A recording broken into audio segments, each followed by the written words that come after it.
Assalamualaikum, halo my friend, apa kabar semua? Sekarang kita mulai turnamen pembalap turun gunung season 4. Tentunya kalian sudah tahu pembagian grup dan peserta yang akan berlaga di season 4 ini. Pembalap pertama ada Andri dari Bogor dengan mobil Chevy Impala berat mobil 34 gram. Yang kedua ada Hamdi dari Banjarmasin dengan mobil Ferrari F12 Berlinetta berat mobil 31 gram. Kemudian ada Ari dari Palu dengan mobil Nissan GT-R R35 berat mobil 33 gram. Dan yang keempat ada peserta VVIP kita yaitu Oping Red dari Barito Timur dengan mobil Porsche 911 Turbo. Seperti biasa, siapkan kopi dan udutmu ya supaya lebih santai menonton turnamen season 4 ini. Langsung saja kita saksikan ronde pertama dari turnamen pembalap turun gunung season 4. Setelah dengan begitu serunya kita menonton turnamen season 3, semoga saja turnamen petuk season 4 ini tidak kalah seru dengan season sebelumnya. Andi terlihat cepat sekali, baru mulai sudah gaspol, jauh berada di depan sendirian, sangat cepat dan begitu stabil, terus melaju tanpa ampun. Tidak terlihat peserta lainnya masuk hitungan terakhir mendekati finish. Ada Andre di belakangnya berputar-putar. Terlihat juga Ari di posisi ketiga, tidak terlihat Oping Red di mana. Ada sesuatu terjadi di belakang sehingga kita belum tahu apa sebab Oping Red tidak finish. Berhenti dia, sepertinya mesinnya overhead. Sementara Hamdi memimpin klasemen. Sangat mudah sekali Hamdi di ronde pertama ini meraih 4 poin.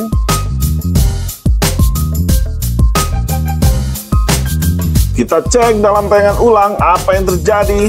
Lihat di sana Andri dan Ari saling sikut. Kemudian oh itu dia kenapa Oping Red berhenti di sana. Ternyata dia membentur R35 dari belakang hingga membuat mesinnya overhead. Pantas saja Hamdi aman sendirian di depan tanpa ada penggangguan dari lawan-lawannya. Sementara ini Oping Red perlu melakukan sedikit perbaikan untuk melanjutkan ronde kedua. Sementara menunggu Oping Red yang sedang dalam perbaikan, saya akan menjelaskan dan memberitahu kepada my friend semua kalau di turnamen pembalap turun gunung season 4 ini trek yang digunakan sudah full menggunakan trek NASCAR dan ada beberapa tempat kita buat jalan yang bergelembung supaya mempersulit peserta untuk menjaga keseimbangan mobilnya.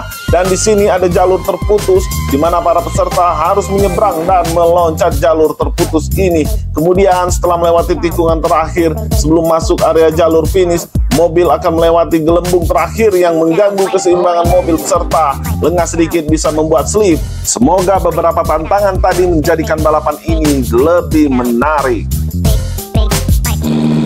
Oke, kita lanjutkan ronde kedua. Oping Red sudah selesai dengan perbaikannya.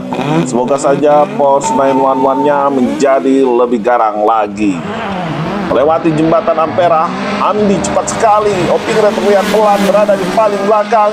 Andi kembali melaju dengan cepat dan menjaga keseimbangannya dengan sangat baik sekali. Luar biasa Hamdi, keren sekali Ferrari F12 Berlinetta-nya meluncur dengan deras tanpa beban hidup. Ada Ari di posisi kedua melewati jalur Monas. Andri mencoba mengejar dan finish. Ari kedua, Andri ketiga. Lagi-lagi Oping Red tidak sampai ke finish. Sepertinya masih ngejim mesin mobilnya itu. Hamdi garang sekali di dua ronde awal ini, dia memimpin dengan poin 8. Oping Red terguling sampai tidur nyenyak di tempat yang sama berhentinya. Tapi kali ini terjatuh sendiri dia, hilang keseimbangan karena loncatan pertama yang begitu tinggi.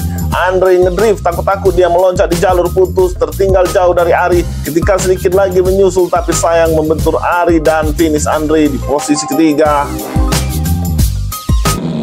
Ronde ketiga, Oping Red 0 poin. Penampilan yang sangat tidak baik ditunjukkan oleh Oping Red. Pastinya kesulitan untuk mengejar poin lawannya. Sementara Hamdi semakin mengamankan posisinya di grup A ini untuk lolos ke top 16.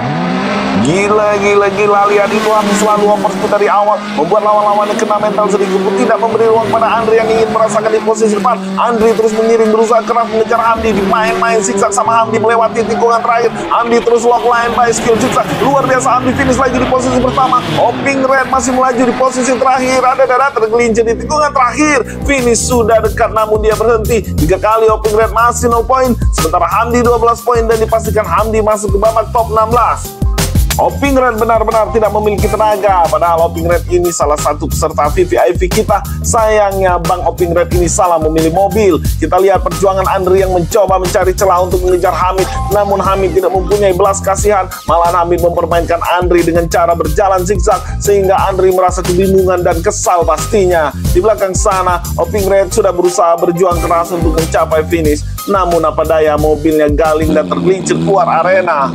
Dan inilah dia ronde keempat. Di ronde keempat ini Hamdi sudah dipastikan lolos ke babak top 16, sedangkan Andri dan Ari masih bersaing untuk merebut tiket ke babak top 16. Teruntuk Oping Red, apakah dia mampu memecahkan telur setelah sebelumnya tidak pernah sampai ke finish? Ari mencoba bersaing dengan Hamid, masuk terowongan keluar terowongan. Wow, tuh deh, pecah sekali. Hamid memotong Ari sambil melemparkan senyuman lebar. Ari berputar berjalan mundur diikuti Andri. Yawa, Andri terguling di pinggiran danau akibat dorongan dilakukan Oping Red. Hamid semakin jauh di depan tak terkalahkan, finish yang keempat kalinya di posisi pertama. Ngeri sekali Hamid dengan Ferrari F12 Berlinetta. Oping Red akhirnya mendekati finish, masih berjalan meskipun pelan. Akhirnya Oping Red pecah telur. Meskipun di posisi ketiga ronde keempat ini, Ari berhasil membalikkan keadaan, mendapatkan tiket top 16 setelah Andri tidak mendapatkan poin di ronde keempat ini karena terjatuh tadi akibat dorongan Oping Red. Hamid mendapatkan skor sempurna yaitu 16 poin. Luar biasa sekali Hamid, sungguh pembalap yang cepat dan gesit. Tidak ada hambatan sedikit pun baginya di grup Alfa ini. Tentunya Hamid ini akan menjadi lawan yang ditakuti oleh peserta-peserta lainnya nanti. Ini dia posisi Andri terjatuh. Sepertinya terjatuh sendiri, bukan karena dorongan dari Oping Red, tapi terjatuh karena kurang lihai mengendarai mobil dengan cara mundur. Selamat kepada Hamid dan Ari yang lolos ke top 16. Sebagai informasi, babak top 16 ini akan dikumpulkan menjadi satu dan diacak lagi untuk pembagian grup, karena sesuai dengan saran dari teman-teman yang ingin babak 16 ini diacak lagi supaya bertemu dengan lawan-lawan yang baru. Inilah peserta pertama yang bersiap berlaga di grup Bravo. Pembalap pertama ada Reksa dari Batam dengan mobil Porsche Cayenne Turbo berat mobil 36 gram. Kemudian ada Bagus dari Kudus dengan mobil Datsun 620 pickup berat mobil 34 gram. Yang ketiga ada Sudari dari Sukoharjo dengan mobil Chevrolet Big Air Bel Air berat mobil 37 gram. Kemudian ada Hiko dari Bengkulu dengan mobil DeLorean Tim Masin berat mobil 34 gram. Lanjut kita menyaksikan grup Bravo. Di grup Bravo ini mobilnya unik-unik, tidak ada mobil sport car atau supercar atau yang minimal kayak balap-balap kayak gitu. Sebisanya kebetulan mereka bertemu di satu grup. Kita lihat saja bagaimana penampilan yang akan ditunjukkan para peserta yang menggunakan bukan mobil balap ini. Lewati tikungan hitam, terjadi crash di jalur menyempit bagian kiri dalam. Dari memimpin, terjatuh tiba-tiba. Reksa mengambil alih barisan, Niko masih berjalan. Itu Bagus kenapa mendorong Sudari yang sudah terguling dan oleng-oleng dia tersangkut di pinggir danau. Reksa mendekati finish, membentur dinding, namun masih tetap jaga keseimbangan dan finish Reksa di posisi pertama. Kemudian ada Hiko finish kedua. Hanya mereka berdua yang menyelesaikan ronde pertama ini. Kita lihat tayangan ulang ini di mana tadi terjadi perebutan di jalur menyempit, tapi keduanya masih bisa berjalan. Di posisi depan Sudari tidak mampu mengendalikan kendaraannya setelah melakukan loncatan di gundukan. Hiko berhasil menghindari Sudari namun tidak dengan bagus, di mana dia terjebak karena terhalang oleh Sudari. Kemudian Bagus terlalu minggir sehingga ia tersangkut di pinggir danau. Reksa yang berada di depan hampir saja tergelincir karena membentur dinding dengan keras. Ronde pertama dimenangkan oleh mobil keluarga yang digunakan Reksa dari Batam. Jauh-jauh Reksa datang ke turnamen ini bawa mobil keluarga. Apakah Reksa mampu membuktikan kepada kita kalau mobil keluarga juga bisa ngetrek? Hiko mulai memanas. Dia mengeluarkan semburan api pada mobil dan mesinnya. Jaga keseimbangan yang baik. Ada Bagus yang mencoba membayang-bayangi Hiko. Cepat sekali Hiko terus menjaga posisinya, konsentrasi untuk menjaga keseimbangan. Mulus sekali melewati tikungan terakhir. Finish Hiko pertama, Bagus kedua, Sudari ketiga, dan Reksa keempat. Hiko memimpin dengan 7 poin, Reksa peringkat kedua dengan 5 poin, Bagus 3 poin, Sudari 2 poin.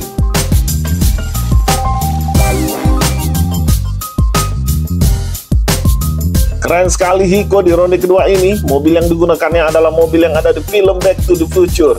Mobil ini bisa datang ke masa depan dan kembali ke masa lalu. Kalau kalian belum nonton filmnya itu, artinya kalian belum tua.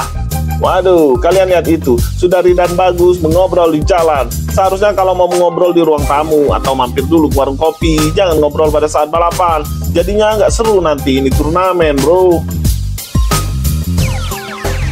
it sound right, boys. Grup B ronde 3. Belum ada aksi yang memukau dari 4 peserta. Padahal trek sudah dibikin banyak rintangan, tapi mereka semua mulus-mulus saja melewatinya. Padahal yang kita inginkan mereka itu saling baku hantam supaya tontonan jadi lebih seru. Gak seimbang keempat peserta di ronde ketiga ini. Sudari memimpin, terseret oleh peserta lainnya, dan wow, bagus keluar arena. Semua peserta berhenti, tidak ada yang melanjutkan perlombaan. Itu artinya semua peserta mendapatkan 0 poin. Kita buat peraturan baru di mana sebelumnya kalau tidak ada yang finish maka ronde tersebut diulang. Namun di turnamen petuk season 4 ini jika ada yang tidak sampai finish itu artinya semua peserta tidak mendapatkan poin dan ronde tetap dilanjutkan. Ya, kita langsung saja menyaksikan ronde terakhir dari grup B ini. Itu artinya setelah ini ada 2 dari peserta peringkat 1 dan 2 akan masuk ke babak top 16. Siapakah dari 4 peserta ini yang akan melaju ke babak berikutnya? Persaingan menjadi menegangkan karena ini ronde kedua. Bagus dengan mobil barangnya sekarang memimpin, ada Hiko yang mencoba menerobos masuk mengacaukan konsentrasi. Bagus masih berjalan dengan cara mundur. Sudari datang mengobarkan tumpukan jeruji. Reksa sudah tumbang. Bagus masih bertahan berjalan mundur. Hiko menguntinya mendekati finish dan mobil barang finish pertama. Hiko kedua, Sudari ketiga. Yo Hiko dan Bagus yang lolos ke babak top 16. Luar biasa bagus meskipun dengan mobil barang dia mampu melanjutkan babak 16 mengalahkan Sudari dan Reksa. Melihat dari sisi pencapaian si Bagus, ternyata dia juga memang pantas untuk lolos ke babak 16. Terlihat bagaimana dia mempertahankan posisinya saat mendapatkan serangan dari Hiko yang mencoba menjatuhkannya. Namun Bagus masih bisa bertahan sampai ke garis finish dengan berjalan mundur. Untungnya Bagus balapan tidak membawa sayur-sayuran. Selamat kepada Bagus dari Kudus dan Hiko dari Bengkulu yang lanjut ke babak top 16, di mana nantinya akan kita acak lagi supaya mereka bertemu dengan lawan-lawan yang baru, tentunya setelah babak grup semuanya selesai. Terima kasih telah menonton. Assalamualaikum, salam Diecast Indonesia.